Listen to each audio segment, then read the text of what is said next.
I'm here today to share with you all some of the things I'm thinking about reading in September.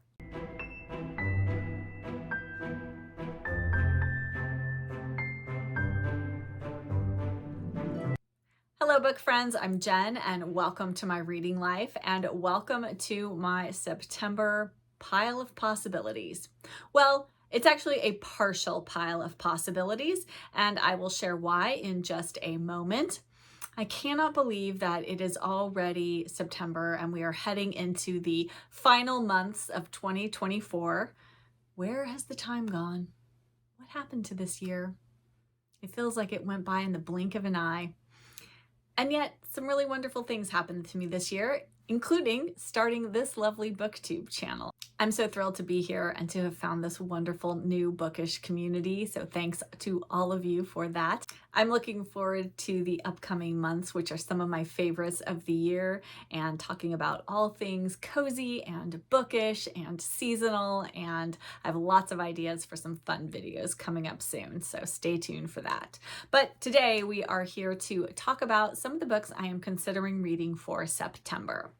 Now, first off, I want to say that this is only a partial list of the books I'm considering reading this upcoming month, and that is because I have a very special video coming out in a couple of days where I am going to share with you some fun details about Spinster September.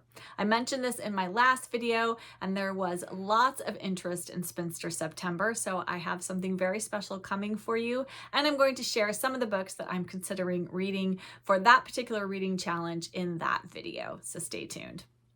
But today we are going to talk about some books that I'm not reading for Spinster September. These are all books that I'm reading for either my own personal reading challenges or books that I am buddy reading for book club, all that good stuff. I decided not to add any other books to my TBR pile of possibilities this month because I definitely have enough. I actually have a couple more piles sitting on the floor here right next to me that were books that I thought, oh, I want to read these in September. And then I realized how big my TBR pile of possibilities pile was, and I started to get really overwhelmed. So I've decided just to set those aside. I am considering maybe doing a try a chapter video where I read a chapter of these books that I have in this separate pile and then decide from there if there's one or two that I want to add to my TBR this month. So if you are interested in seeing a video where I try a chapter of books, let me know and I will get that filmed and up for you guys. And we'll see if I find something that I really, really want to read. But let's just dive into the books that we are going to chat about in today's video. The first book that I'm going to talk about is one I've mentioned on here many, many, many times in the past. It is one of my very favorite books. I know a number of you have picked this book up on my recommendation, and I hope you loved it. And that book is Happy All the Time by Laurie Colwin. I actually just recently picked up this new edition. I still have my former edition. It is over here with all of my Laurie Colwin books, but I really wanted this new edition. It actually has a foreword by Katherine Heine, and I think Katherine Heine is an excellent read-alike for Laurie Colwin. I read Early Morning Riser by her a few years back and absolutely loved it. So if you've enjoyed Laurie Colwin, definitely give Katherine Heine a try. And I'm very curious what she has to say in the foreword. But I am actually buddy reading this with my friend Elizabeth. We read another Laurie Colwin book together earlier this year, but she has never read Happy All the Time, and so we are going to buddy read it together, and I cannot wait. This is my 5th, 6th, 7th time reading this. I'm not sure exactly. I've read it many, many times, and I feel like fall, especially September, October, is the perfect time to read this book. A real quick synopsis of this book is that we follow Guido and Vincent and Misty and Holly and their relationships with one another. Vincent and Guido are cousins, and Guido falls in love with Holly and Vincent falls in love with Misty, and it is just about what happens in their relationships. This is a very New York novel. It is very much of its time and of its place, but it is so, so wonderful. She writes about relationships in a way that I just find so heartwarming, and I can't wait to dive back in. I love Holly Misty, Vincent, and Guido. They are some very unique characters and they have very unique relationships, and I'm looking forward to getting back to them. The next book that I am going to be reading in September is for the Cozy Reader Book Club, and that is Little Village School by Gervais Finn. And you are still welcome to join the Cozy Reader Book Club and read this book along with us. Our Cozy Reader Book Club discussion will be on Saturday, September 21st. There's still plenty of time to join us. You can find the information for the Cozy Reader Book Club in the description box below. This book is about Elizabeth Devine. She causes quite a stir on her arrival in the village. No one can understand why the head of a big inner city school would want to come to sleepy little Barton in the Dale, to a primary with more problems than school dinners. And that's not even counting the challenges the mysterious Elizabeth herself will face: a bitter former head teacher, a grumpy caretaker, and a duplicitous chair of governors, to name but a few. So, I am very intrigued. I've heard wonderful things about this. I believe this is actually the start to a series. I was watching one of Krista's videos the other day, Krista from Books and Jams, and she is co-hosting Series September, where you read books that are part of series. And this, I believe, is the first book in a series, so that will count for Series September. And I think I have a couple other books in this pile that might also qualify as well. So I think I will be participating in that just because a few of the books that I'm planning to read qualify.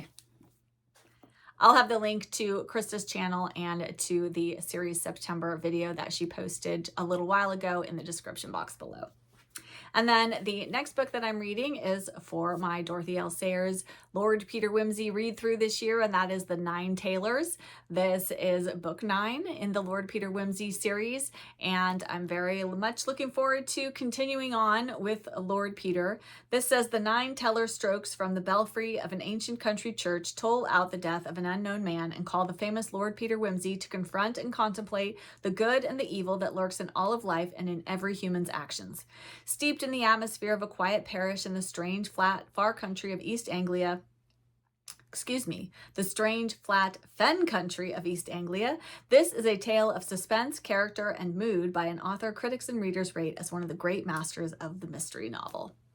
Very much looking forward to continuing on with Lord Peter. Then the next book that I'm planning to read is By the Shores of Silver Lake by Laura Ingalls Wilder. This is the next book I have to read in the Little House series. I'm going to listen to this one on audio because I listened to On the Banks of Plum Creek on audio, and it is so wonderful to listen to that way. And you get to hear Pa's fiddle playing, and the narration is just fantastic. So I'm looking forward to continuing on with my Little House read through that I'm doing this year. I am missing a couple of books in the Little House series, which I think I'm going to try to get my hands on so I can just keep continuing to read it in order, or maybe I'll just listen to the audiobooks. I believe I'm missing Little Town on the Prairie and These Happy Golden Years. I think my library might have them on audio, so I may just continue on with the series on audio because it's really lovely to listen to. Then the final 3 books that I have on my pile of possibilities for September are off of my TBR 24 and 24. I'm feeling a little bit like I've gotten behind on my TBR 24 and 24. I only read one book off of my TBR 24 and 24 in August, and I had really hoped to read 2. And the other book that I had to read, I'm thinking about swapping it for something else later in the year. I haven't quite decided yet, but I might do an update on my TBR 24 and 24 and do a special video about that. So I will chat all about that then. But the next book on my TBR 24 and 24 that I am so excited to read, and I cannot believe I have not read this classic yet, and that is My Antonia by Willa Cather. I think it's My Antonia. I used to always say My Antonia, but I think it's My Antonia. Please correct me in the comments if I am incorrect in my pronunciation, but I believe it's My Antonia. And I don't know that this book needs much introduction. This is the famous portrait of a pioneer woman, which unforgettably recalls a rich and uniquely American past. Cather's book has become a legend of American literature, and her heroine, the bohemian immigrant, Antonia Shimerda, an ideal version of the Earth Mother. I am so looking forward to this, you guys. I have 2 other Willa Cather books on my shelves because I just have a feeling I'm going to love her, and I cannot believe I've never read her before. So this is the month. Then the next book from my TBR 24 and 24 is The Printed Letter Bookshop by Catherine Ray. And I've read a few Catherine Ray books and I have really enjoyed them, but I haven't read this one, and it is set in a bookshop. There's a cat. I mean, what more do we need to know than that? One of Madeline Cullen's happiest childhood memories is of working with her Aunt Maddie in the quaint and cozy printed letter bookshop. But by the time Madeline inherits the shop nearly 20 years later, family troubles and her own bitter losses have hardened Madeline's heart toward her once treasured aunt and the now struggling bookshop left in her care. While Madeline intends to sell the shop as quickly as possible, the printed letters to employees have other ideas. Reeling from a recent divorce, Janet finds sanctuary within the books and within the decadent window displays she creates. Claire, though quieter than the acerbic Janet, feels equally drawn to the daily rhythms of the shop and its loyal clientele, finding a renewed purpose within its walls. When Madeline's professional life falls apart and a handsome gardener upends all her preconceived notions, she questions her plans and her heart. Has she been too quick to dismiss her aunt's beloved shop? And even if she has, the woman's best combined efforts may be too little, too late. Sounds like a story about books and about friendship, maybe a little bit of romance. Sounds lovely. This sounds like a really wonderful, just kind of light read, and that's sometimes just what you need. So I'm looking forward to this one. And it has been on my shelf for so long, I can't even tell you. And then the last book I have is a nonfiction book, and you guys, I think my mom gave this book to me 10, 12, 15 years ago. I can't even remember when she gifted me this book, I believe for my birthday or Christmas one year. And that is The Sharper Your Knife, The Less You Cry. And this is by Kathleen Flynn. And this is about her time at Le Cordon Bleu cooking school in Paris, where I think she scraps her job and her life and she applies to Le Cordon Bleu and she decides to go there to cooking school. And this is the funny and inspiring account of her struggle in a stew of hot-tempered chefs, competitive classmates, her own wretchedly inadequate French, and how she mastered the basics of French cuisine. Filled with rich, sensual details of her time in the kitchen, the ingredients, cooking techniques, wine, and more than 24 recipes, and the vibrant sights and sounds of the markets, shops, and avenues of Paris, it is also a journey of self-discovery, transformation, and ultimately love.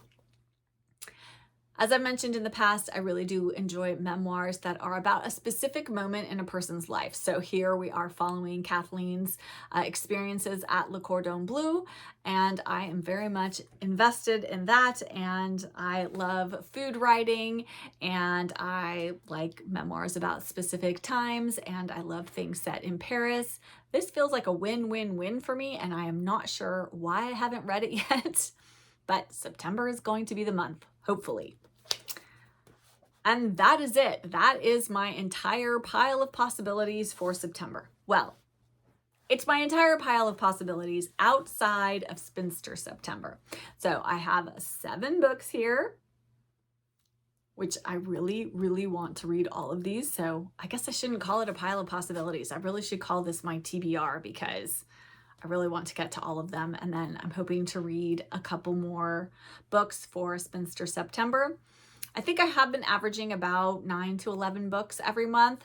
So I think this, if I have 7 here and a few more for Spinster September, that will be just the right sweet spot for me. But I would love to chat with you in the comments. Have you read any of these books? Did you love any of them? Any of them I should be particularly looking forward to or starting right away? I am really excited about them all, so I'm not quite sure where I should start. But thank you so much for watching this video and for being a part of my little bookish community here on BookTube. It is so lovely to have you here and to chat with you in the comments about all kinds of bookish things. If you could give this video a like and hit that subscribe button if you aren't already subscribed, that would be lovely. And I will be back with another video very soon. Bye.